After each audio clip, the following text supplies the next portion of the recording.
What's up everybody, it's Matt from howtomotorcyclerepair.com.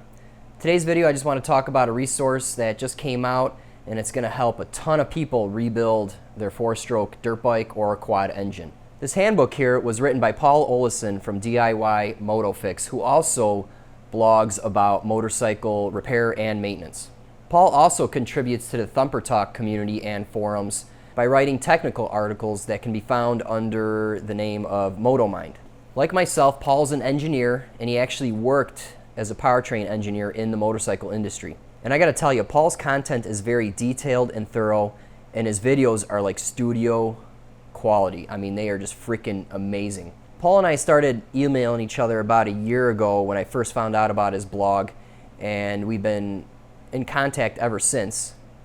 And it's crazy to see how much we have in common. It actually turns out that he lives about an hour away from me, so we're definitely gonna have to meet up for some riding or some beers, or possibly both very soon. So Paul, if you're listening, we gotta get together soon. Overall, you can just tell he's a guy that loves tinkering with motorcycles, and now he's sharing his knowledge all over the web. All right, so let's talk about this super thick handbook I have in front of me here. It is 300 pages long, and it is loaded with 250 colorful illustrations. And it's truly an A to Z guide for your high performance four-stroke engine. This book is broken down into 17 chapters, which includes information on when should I rebuild my engine, diagnosing problems, prevention and causes of engine failure, what parts to replace, special tools required, and also tips and tricks on how to create your own tools. Sometimes you don't have to spend all that money on the fancy tools. You can make them right here in your garage. There's 2 chapters on precision measurement, teardown, inspection, and assembly, and finally break-in procedure and maintenance logging. Now I do want to mention that this book does not replace your service manual. Every year, make, model is different,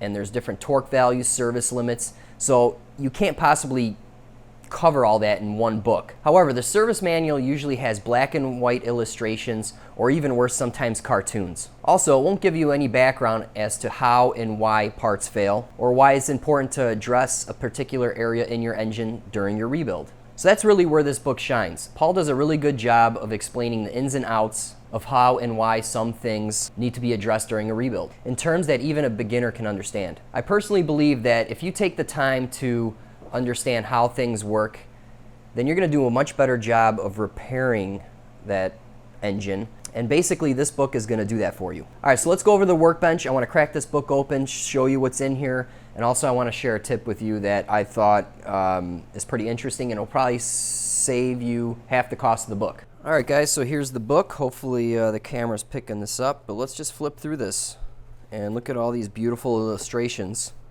So these are really high quality, in color, and you know, this book is available in 2 formats: the print book, which I have here, and also the ebook, which is a PDF.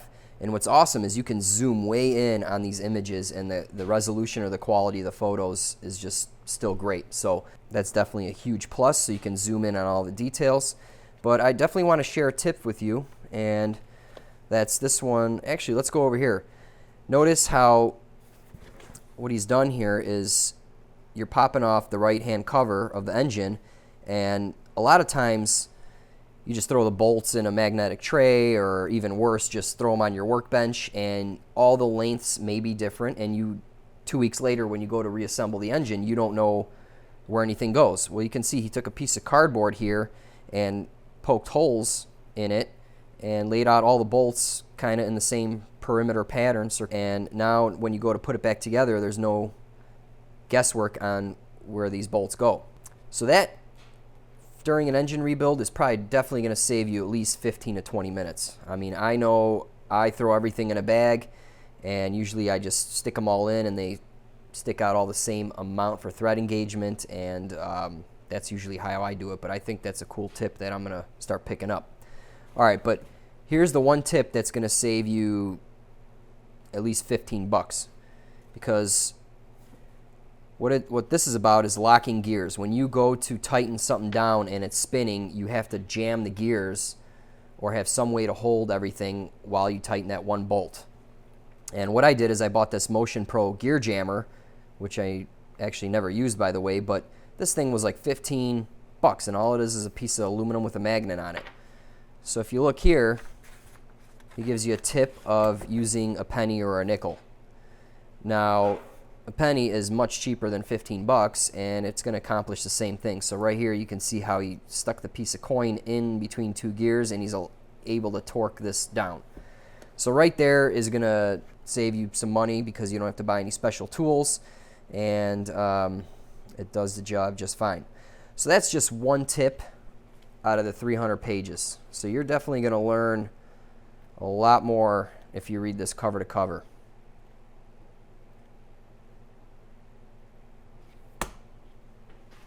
All right, guys, well, I hope you enjoyed peeking inside this book.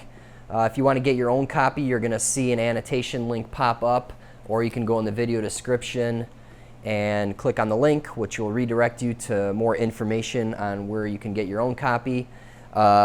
It comes in two versions. The print book, like I have here in my hands, which obviously will arrive by mail, or it's also available in PDF format, which you get instantly after purchase. You just get the link, you download it, and you can begin reading it right away. Also, be sure to check out other great content from DIY Moto Fix. He has everything from free guides, tool lists, motorcycle buying guides, and premium videos such as the one on his Honda CRF 450 and a shock rebuild video. And the last thing I want to mention is that Paul was nice enough to give all you YouTube subscribers a discount code site-wide for all his products, books, videos, and anything else he has to offer from his store. So in order to grab that code, just go in the video description. It'll redirect you to my blog post, and you can grab the discount code and save a few bucks if you're interested in some of his products. All right, well, that's it for this video. I hope you enjoyed it. Thanks for watching, and see you in the next video. Make sure you click on the blog post down below.